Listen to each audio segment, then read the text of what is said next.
is a lot of work. I'm not gonna lie to you. Everybody puts in a lot of effort into this this project, this um,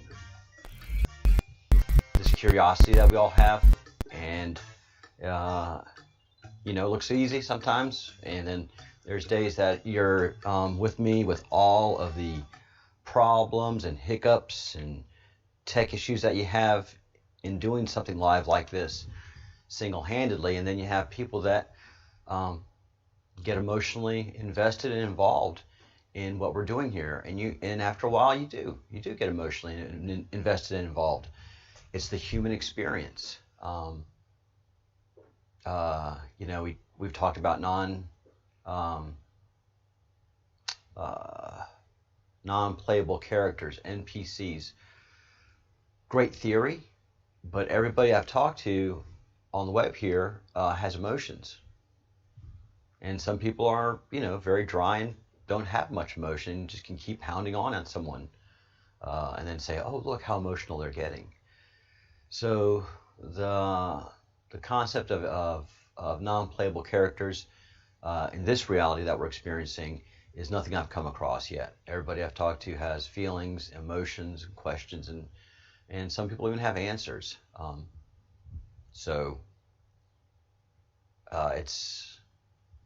It's the life experience that we have. Let's see. Just want to start off with that. Understand this is a live show. This is a live event, and all of us on here have feelings, and that's why we just try to keep the arguments in the comment threads to an absolute minimum.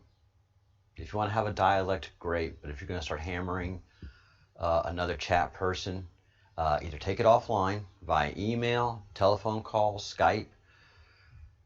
Again, we're going to limit the arguments in the comment threads, and I'm going to have a visit with moderators and make that clear. And these are growing pains that any project has. I started the idea of following Breadcrumbs roughly 6-7 years ago, and posted my first videos a couple of years ago, and a seagull just did a crash landing on my roof. Terrible landers. Great takeoffs, terrible landings. And now this has evolved into something productive and exciting and a little bit adventurous and very unique on the web today. There's not a lot of people talking about UFOs and putting clarity to them and the political nature as well. And by political, I mean that the Pentagon and the President of the United States have acknowledged UFOs do in fact exist. So there are, again, unidentified flying objects on our planet and in and around and into and out of the sun. So hopefully in this project we can start getting some clarity and answers before a lot of other people do, because our approach is very unique.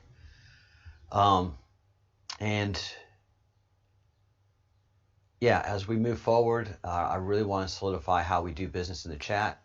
I want to develop a good product that is useful to the consumers that are looking for the type of information that we discuss here and can connect to the sources that we bring into here.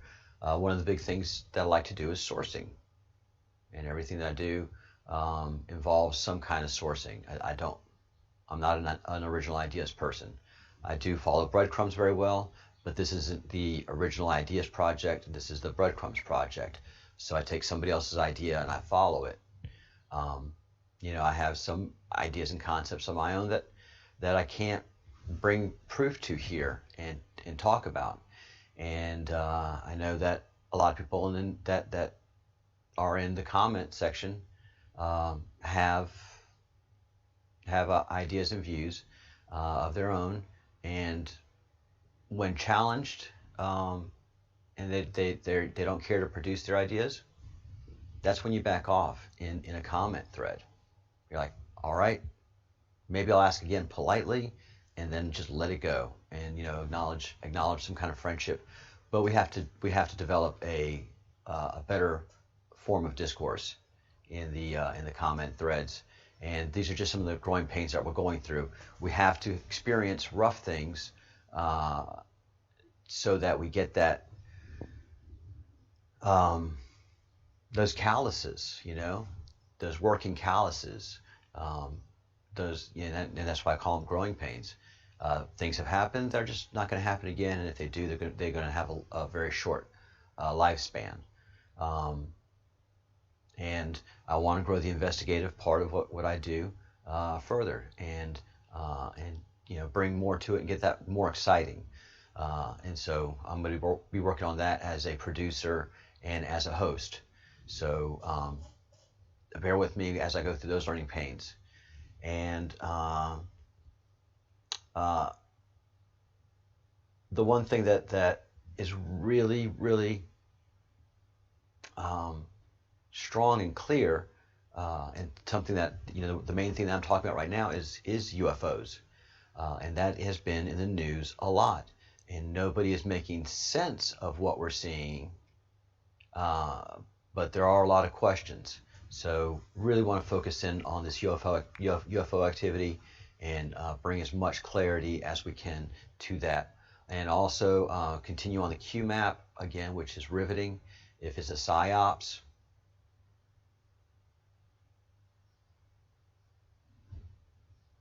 I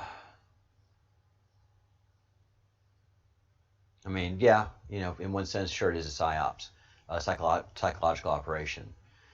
But what's the point? What's the end result? What is a loosely affiliated group of independent thinkers?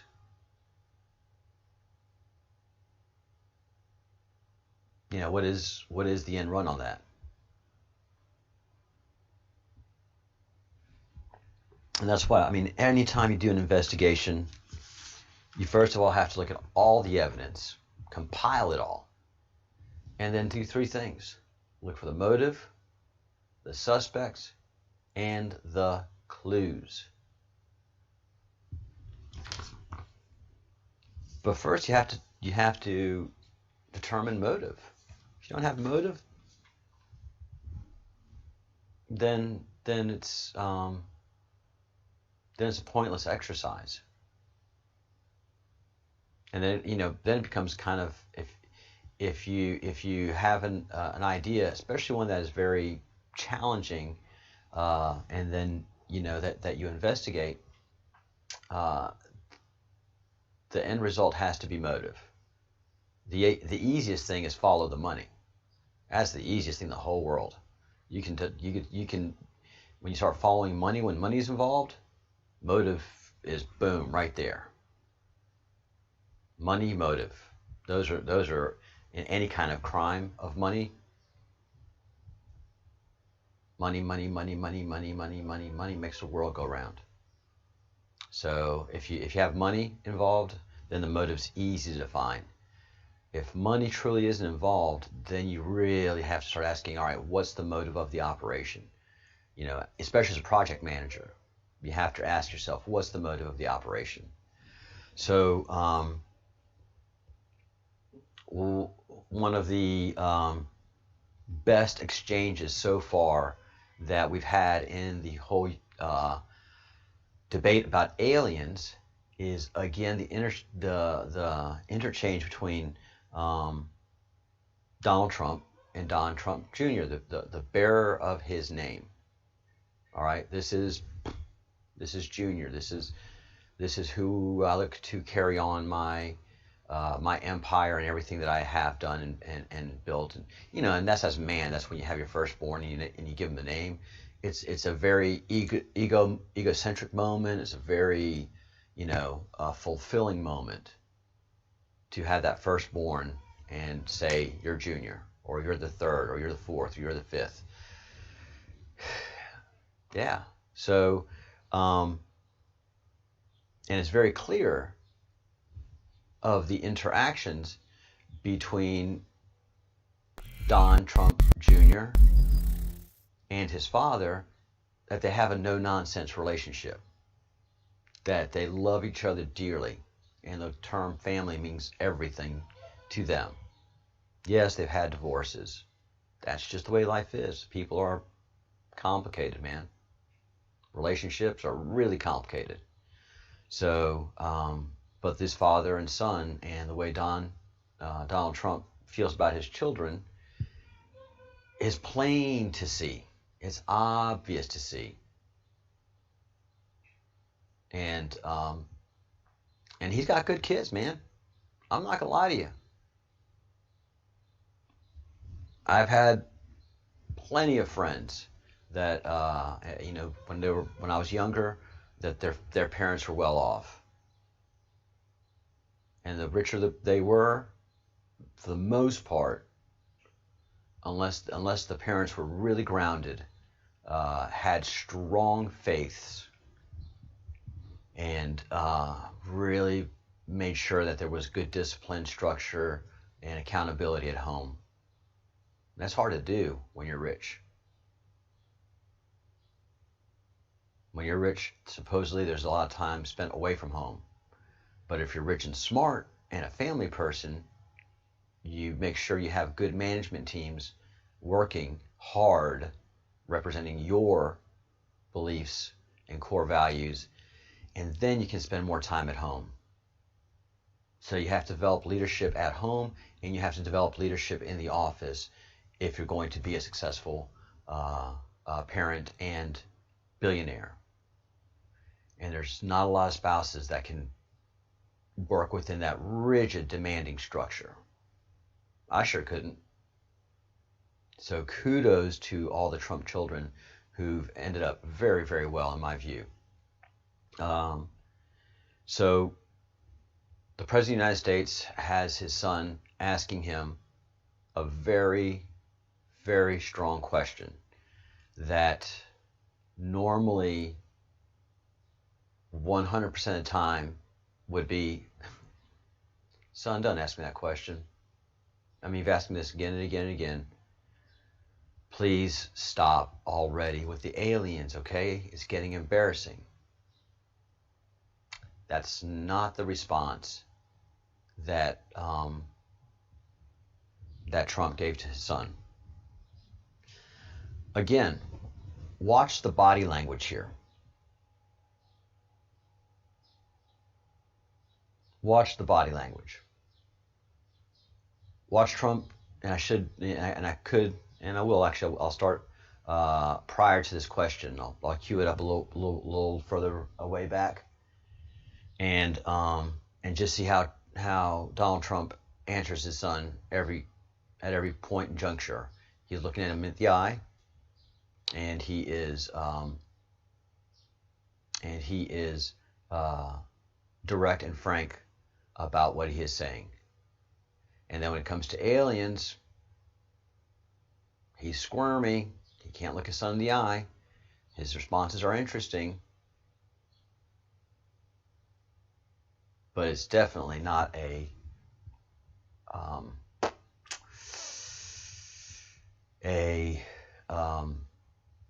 cut and dry answer. So let me cue it up a little back. And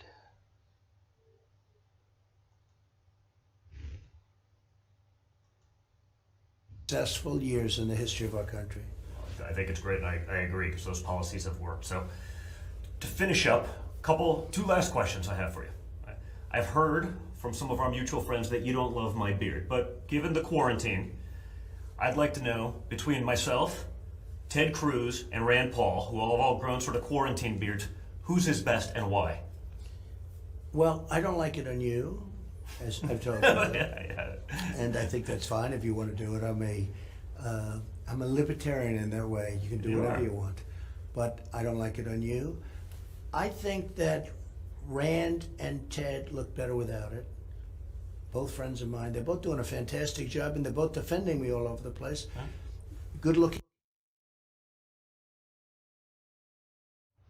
sorry for taking the headphones off. There's a delay in the microphone and what I hear in the headphones. Uh, and then there's also this goes on live. So until I finish getting my audio set up perfectly, which I'll be finishing hopefully next week, I'm still going to be having to pop off the headset. But look at Donald Trump's body language. If he has to answer a complex question, he takes his eyes off the subject so that he can allow his processing unit to come up with the good answer. I mean, the perfect answer, all right? He knows how to give a good answer, but he can't do it while looking you in the eye. Because when we're looking in the eye, when we're doing eye-to-eye contact, there is a lot of the processing power taken away from the brain to maintain that visibility, because not only are you maintaining eye contact, but you're also watching the person that's watching you.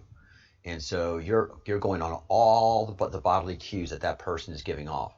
So the drier you are in listening, the less the person has to focus in on you, and they can talk freely. But if you're fidgety and looking all around, like coming back with answers, then you're not going to get the full answer you're looking for. You're not going to get the conversation you're looking to have.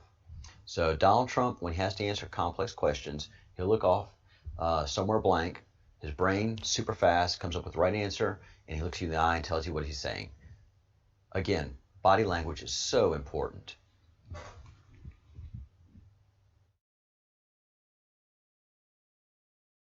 Guys, I think they both look better personally without it. But I also think that they should do what they want to do, and that's what they'll do.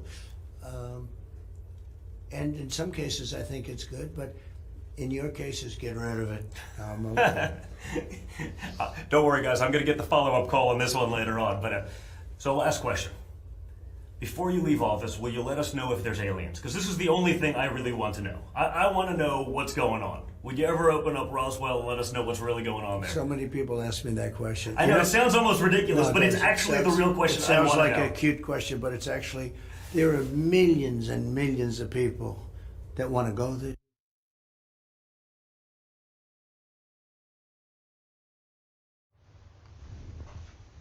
Biggest giveaway. Biggest giveaway in the world, man. He folded his arms. And that's, again, that's a breadcrumb. That's a tell. If I'm sitting across the negotiation table from him, I'm not very good at negotiation. I've never really done well sitting across the negotiation table. But if I'm in a political discourse, if I'm in a meeting, if I'm in a project, and I've got somebody that I'm talking to, and all of a sudden he's folded his arms, well, we're going to stay there for a little while. Well, what are you protecting? What are you protecting? And that's not a simple folded arm. That took a lot of effort because of all that starch and suit and stuff. And folding your arms when you're in a suit is about it's nothing you would do. And look at me when I'm talking. I'm like this. Rarely do you guys ever see me like this. The only time you're going to see me like this is if I'm sitting in watching the comment thread and something's just happened that I don't like. But normally I'm talking to you guys like this, open, honest. What you see is what you get. So, Trump's not happy about Roswell. Trump's asking questions and not getting the answers he wants. Something's up there. He knows it. And he wants to get questions. And he's letting his son go on this line of inquiry. All right? So it's definitely not just military operations going on in Roswell. Look at him. Look at his son. His son's smiling. He's like, this is father-son playing coy with each other and playing a very high-level game. And both of these guys are media men.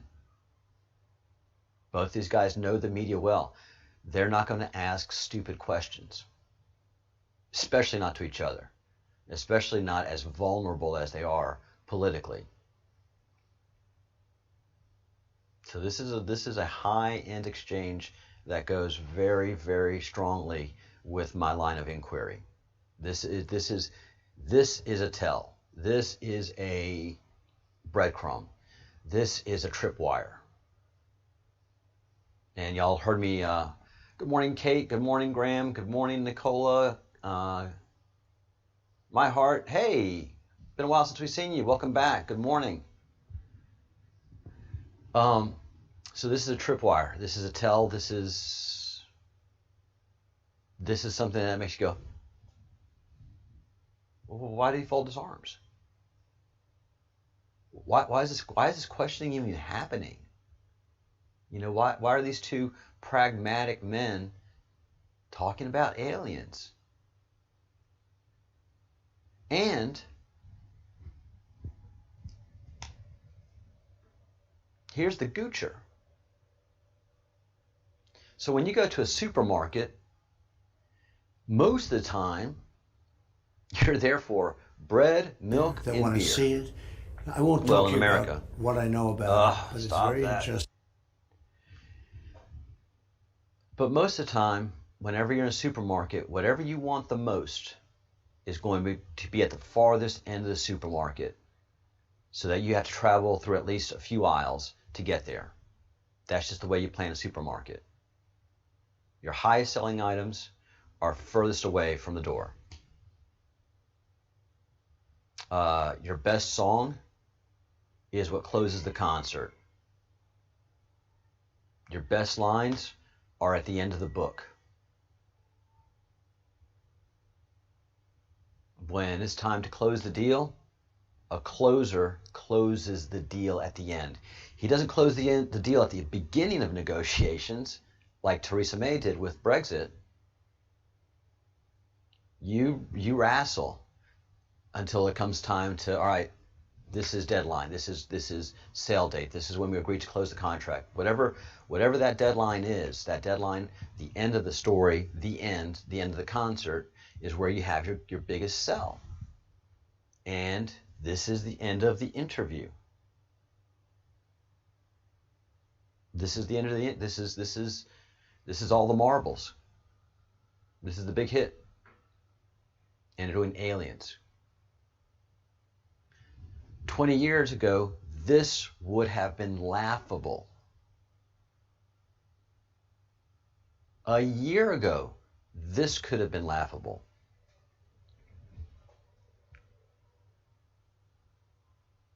Two months ago, this was attention getting. Right now, we're on to something.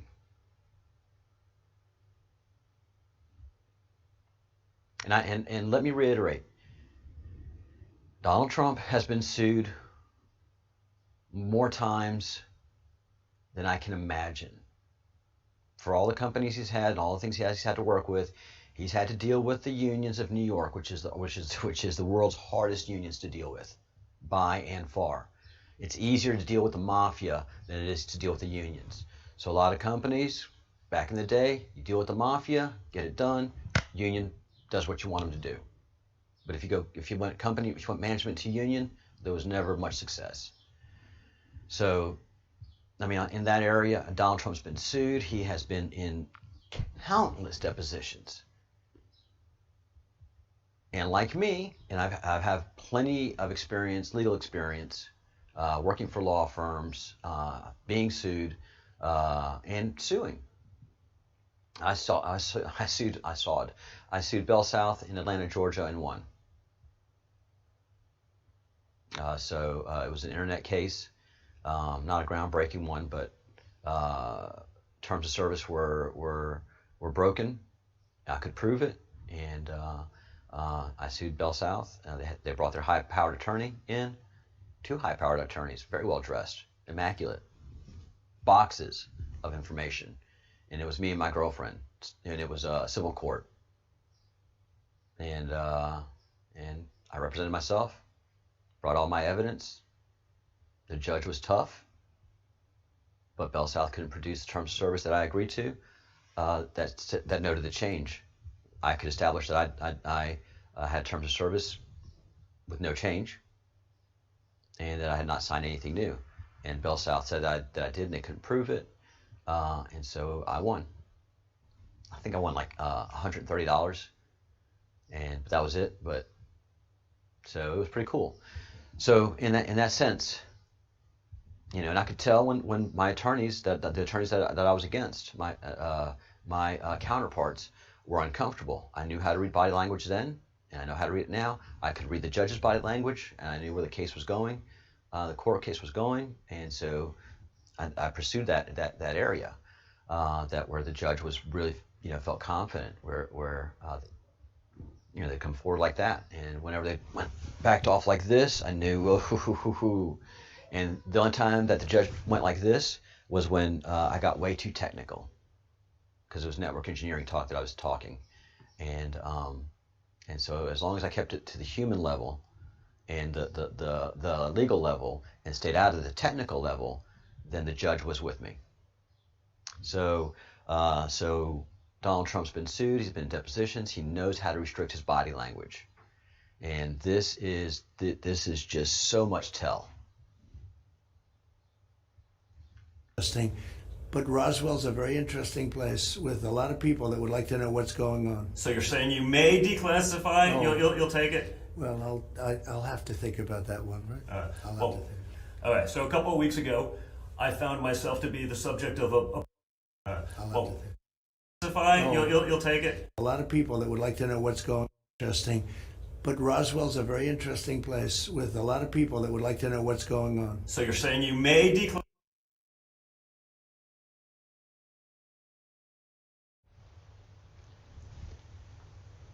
And he just gave his full hand.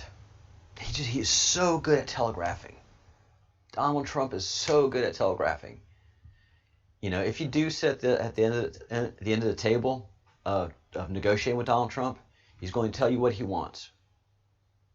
And the harder that you push back on that, the crazier he gets. That's just how you do in negotiating. You become unpredictable. I'm going to walk away. Screw this. You already have $2 million in this project. What's $2 million to me? I'm Donald Trump. Bye. No, Mr. Trump, please come back. What? But I don't have time. The jet's already warmed up. I've got places to be. So make it quick and make it worth my time. What? And you are like suddenly, well, we were just friends a second ago. I mean, you were so kind and generous and wonderful. What happened? Well, we're talking money. We're talking business. You're playing games. I'm not playing games.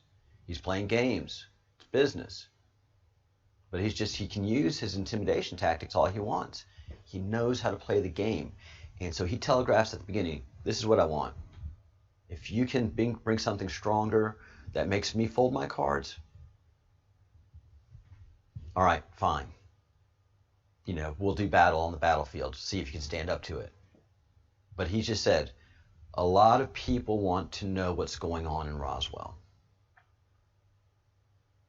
He is one of those people.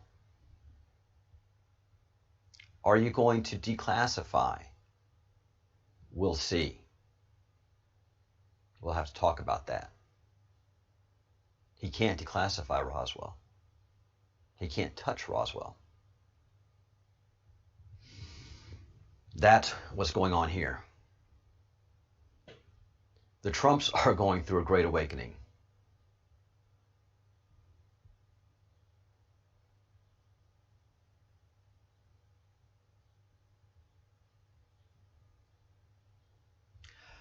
Let's see.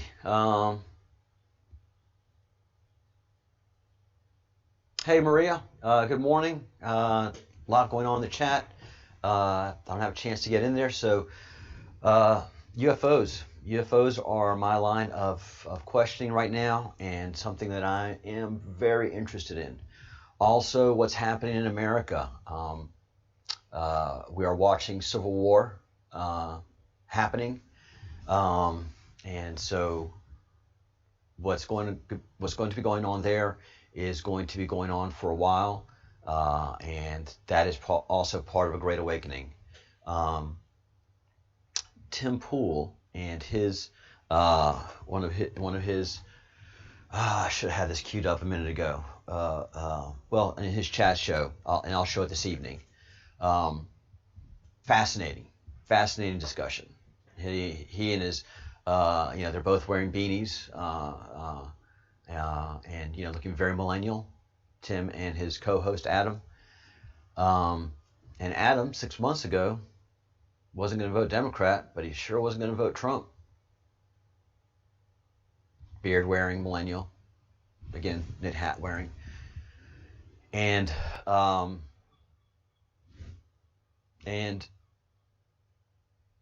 since this Adam guy has been talking with Tim Pool and they analyze the news like I do, when you become accountable to the news, when you're working with someone that is interested in the truth and not interested in drama, then you start to see the news a whole lot differently.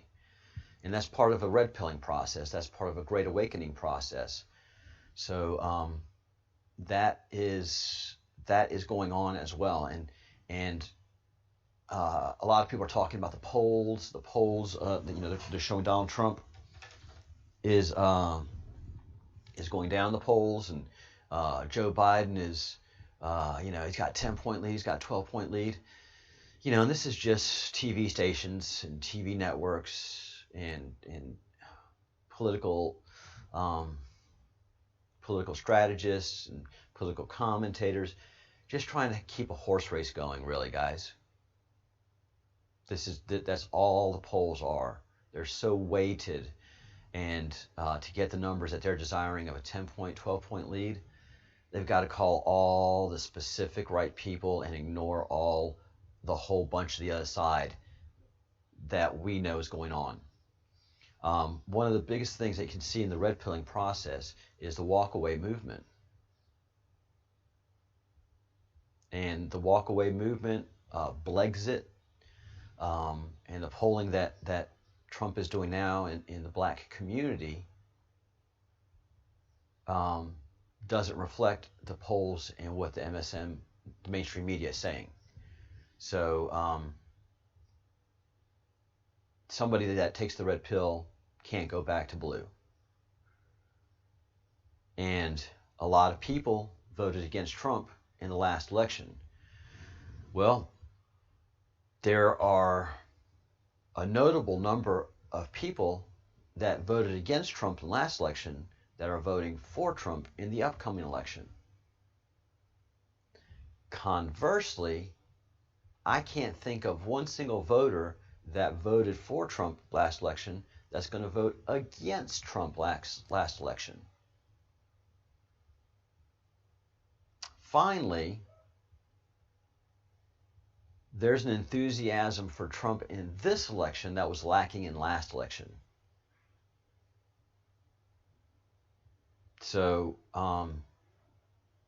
it's a whole different dynamic because in the last election, the people that were enthusiastic for Trump were true believers in making America great again from a business perspective, a businessman's perspective. Now this guy is the boss that all of these voters hired, and he's doing the job that they voted him for doing. I don't know if that was a good sentence, but basically, they hired him, they voted for him, and he is doing the exact job that they wanted him to do. Maybe not doing it as good as they want him to do specifically, but darn good, 80% of what they want. So they're going to vote for him again. So there's no new pool to get a group of voters to vote for Joe Biden or a third-party candidate. And it's certainly not available in terms of the Electoral College. If you look at the electoral map, the electoral map for the Electoral College, there isn't one state that's shifted in the other direction. Nope. So the election is going to be very intense. It's going to be very, very intense. For some people, it's going to be very exciting. For other people, it's going to be terrifying. But there's no one sitting in the middle. You know, you're either pro-Trump or you're against Trump. Again, part of the Great Awakening process. And the whole UFO line of inquiry is something that the Trump family, as a family, feels very interested in. And the patriarch ain't pushing back. So the upcoming 4 years are going to be very, very intense. They're going to be very exciting. People are fighting in the streets. And they're not fighting the streets of small cities and small towns and small villages and small and big towns and mid-sized cities. These are Democrats in democratically run cities that are just running wild. And they're scaring the hell out of people all over the world. They're not gaining anybody to their cause. That's for sure.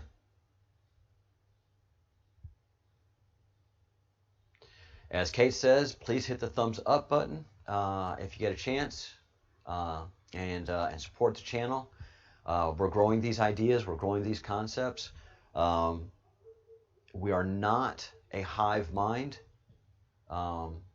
And I'm going to talk to the mods. Mods, I think, Graham, do I have your email? If not, Graham, drop me an email at the Breadcrumbs Project at gmail.com. I just want to make sure, you know, again, we had challenging conversations yesterday evening that get a little heated, and it was moderators doing it, and there's just no place for that here. We're not that kind of a group. We have diverse ideas, diverse opinions. Offer your opinion up, but no pushbacks, man. This is not a pushback place. I don't mind a little bit of lively discourse as long as we're getting to engaging in a dialectic. But if things are getting argumentative, even if it's between mods, then mods put that mod in a timeout and drop in an email or something and say, look, take it offline. Y'all don't need to be fighting like this. We're growing something here, and so we need to bring a little bit of structure and professionalism, because I want people to put their money into this project. If people put money into their project, that means that they're putting their time and effort into this project. I'm putting a lot of time and effort into this project now. So it's meaningful to me. I want it to grow, and I want it to become a little more serious. I like the liveliness. I like the love, but I sure don't like the arguing. It's never helped anybody. If you have to raise your voice to make a point, then you've already lost the audience. Yeah. Everybody here listens. Everybody hears you. Now, if they don't get on board your idea, that's when you have to show leadership and maturity. 70% of you do not agree with me on 9/11. Whenever 9/11 comes up, a bunch of you are like, out of here, or hands off the keyboard, I'm going to go do something else. I'll come back when he gets off of that. That's respectful. That is respectful. And, you know, once it was no longer a contentious matter, I walked away from it. But if it becomes contentious, it's my nature to let's start bringing out the facts. Let's start bringing out the evidence. Let's start looking at the pictures, audio, you know, and let's look for the motive, the suspect, and the clues. And that's when people start pushing back. That's when you just got to go, because you're not looking for the motive. You're not looking for the suspects. You've already got a predetermined outcome. You're not listening. You're pushing your idea. You know? And This is not the place to do that. So, moderators, if you see moderators going at it, time them out. And if the timeout doesn't work, then you have to remove the moderator from the channel. I can put them back on, but we're going to have a talk before they can come back on. Because again, I just don't want to see any of that in this room and in my audience. I can say that. I am the one putting the most time and effort into this. I am the chief breadcrumb. I'm the guy you see on the screen. And I want this channel to reflect my views. I don't agree with you. You don't agree with me. I'm an independent soul. I'm not part of a coven. I'm not part of a hive. I'm part of me. And I have changed my mind so much through my life that it even shocks me. You know, for a Catholic altar boy, went to Catholic school, love Catholicism. I don't have anything against Catholicism. Nothing. So yeah, Catholicism has problems in its past. Guess what? So do I. So do you. You've done some really embarrassing things that you don't want to see the light of day. You don't want to talk about. You know. So, you know, I'm cool with Catholicism. And like every Catholic leader and every Christian leader, I did what everybody has counseled me against doing, all those leaders, all those priests. I read the Bible cover to cover. And that's the problem with Christianity, is if you read the Bible from cover to cover, you can see the editing and the issues and the problems.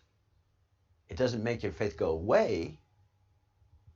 It strengthens your faith, but your faith is no longer in the structure of the church. Your faith is directly where it needs to be, and that's the Creator. Again, an awakening. And my relationship with the Creator is not dependent on anybody. Jesus, St. Michael the Archangel, nobody. That's the beauty of being a soul that's a part of the Creator. That is the beauty of the sunshine we receive. That's the beauty of the dreams we dream. That's the beauty of our prayers being answered. Is we don't have to have someone between us and the Creator.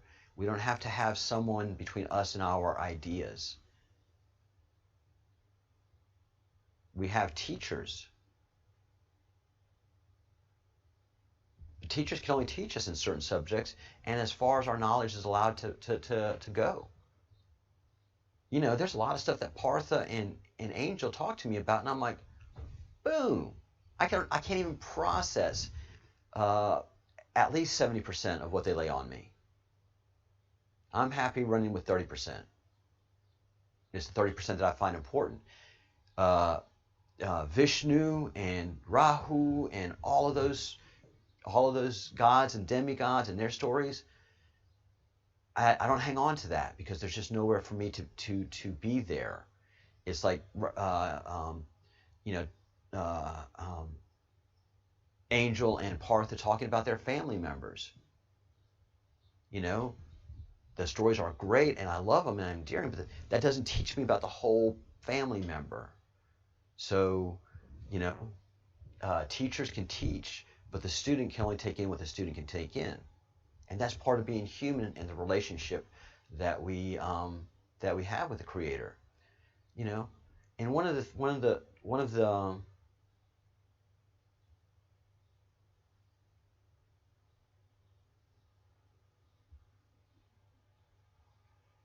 yeah, Steve Bing, another suicide of the Clinton friends.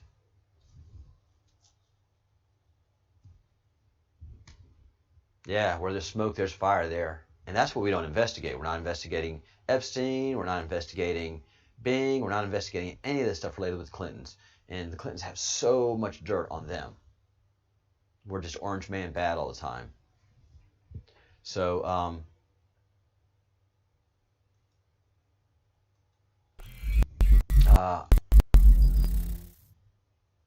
I want to really focus on the stuff that we need to learn about. I want to grow the channel, and I want to be taken seriously in what we do. And so a lot of that's going to be reliant on what you do, mods, in the mod room, because there's a little bit of what I talk about, and there's a little bit of what a lot of what the life and energy of this channel is frankly what goes on in the commentary. And I want to have good ideas, and I want to exercise structure. I want to exercise good leadership. I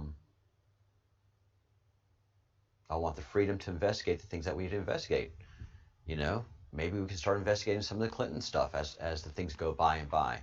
Although I think the UFOs are more important. I think making sure that we understand what's happening in the news on a daily basis and can interpret current events and keep the conversation growing in our spirituality. That's a complicated set of things to do, and I think we can do that in this channel.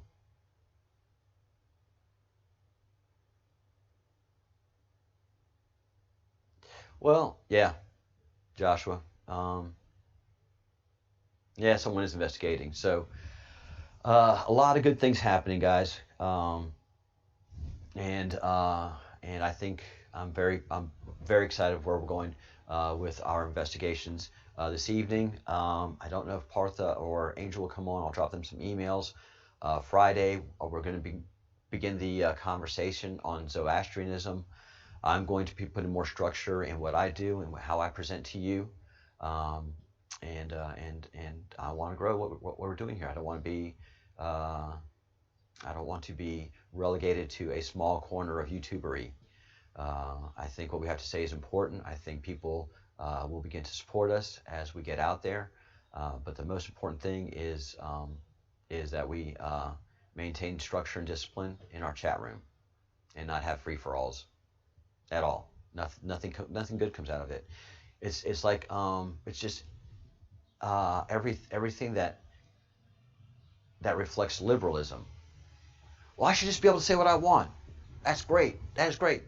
No, actually, no, never has been. Back in times when we were a sober country, you were considered a fool. You know, when you have a formal meeting, you don't just yell at each other across tables. There's something called Robert's Rules of Order. So it's not until we got into this CNN, MSNBC, free-for-all world that we started 40 or 50 years ago with education and the hippie movement, and creating snowflakes and awarding prizes for anything anybody ever did, building self-esteem rather than building character. No. I've just never had anything good come out of arguing. I've always had greatness come out of listening, and that involves you listening and me listening. So that's how we're going to go. I'm going to be like Trump in that sense. I will give good leadership. I expect good leadership from those of us that are leaders in this group. And if it's something that you can't do, just turn in the blue wrench, and then exercise that amongst the people that are in here. If somebody comes in yelling and screaming, give them one, maybe two chances, and when the insults start flying, you give them a timeout, and then after that, one more insult, out of here. Because the YouTube machine is full of channels, and those people really don't belong on YouTube. They belong on Twitter. So maybe make a suggestion before you bounce them out that, look, maybe you want to go to Twitter with this kind of argument, but it's not welcome here, and then ban them. And if somebody that gets banned and just feels bad, they'll reach out to me by email, and I can reinstate them. That's not a problem either. But the worst thing is to bring the mood down in a meeting. You know, you can't have one baby demanding attention. It can only be, well, yeah, you can have one baby demanding attention, and only one. And I exercise Robert's Rules of Order. Whenever I go to the chat and I see something I need to talk about in the chat, then I give attention to that. And, you know, the room goes quiet, everything goes quiet, because I'm focusing on,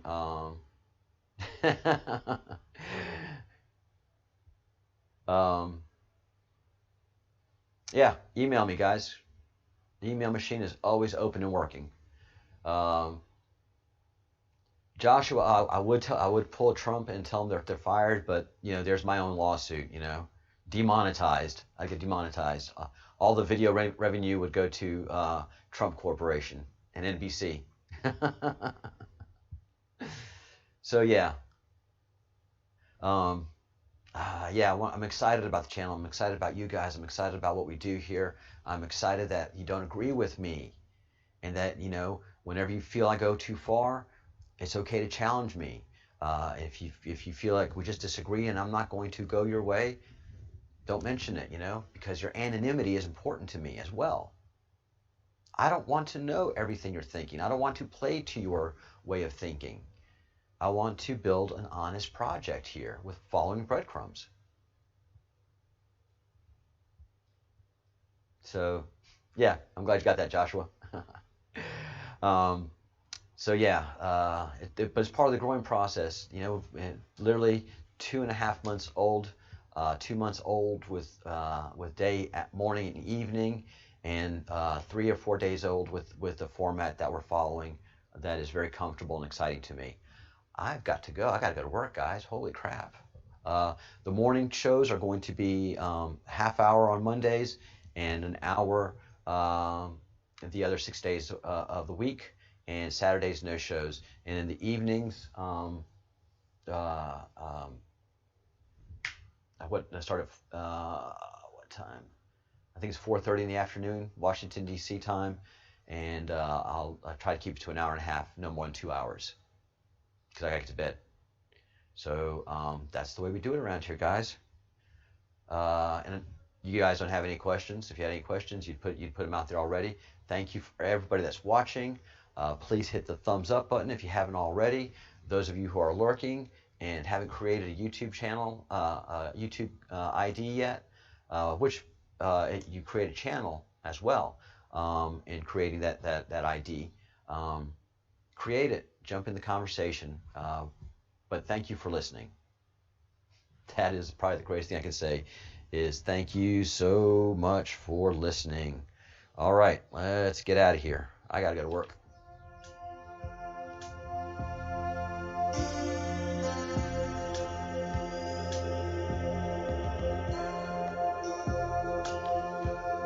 All right. Think good thoughts, do good deeds, say good things, practice forgiveness, live a good life. Remember, power of 3 is everything. Look for the 3s as often as you can. Look for those triangles in life and relationships that can give you stability, and don't seek perfection, because perfection is not allowed in this dimension, in this density of life, in this version of humanity. Perfection is shunned. Hard work is admired. But even a good hard worker, you know, as long as they're honest, that's great. But if they look for greatness, the higher you climb, the harder you fall. So always be aware of that. The power of 3. And peace.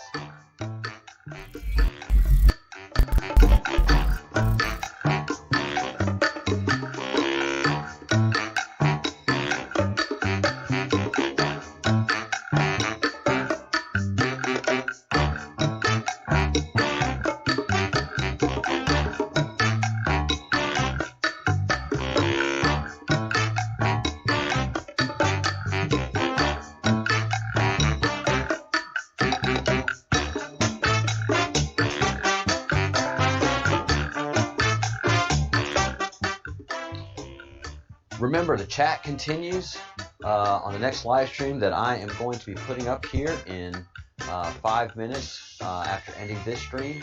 So the chat will be open. Some days we don't chat. Some days we're just talking in there. So it all depends on how you feel about the conversation. See you there.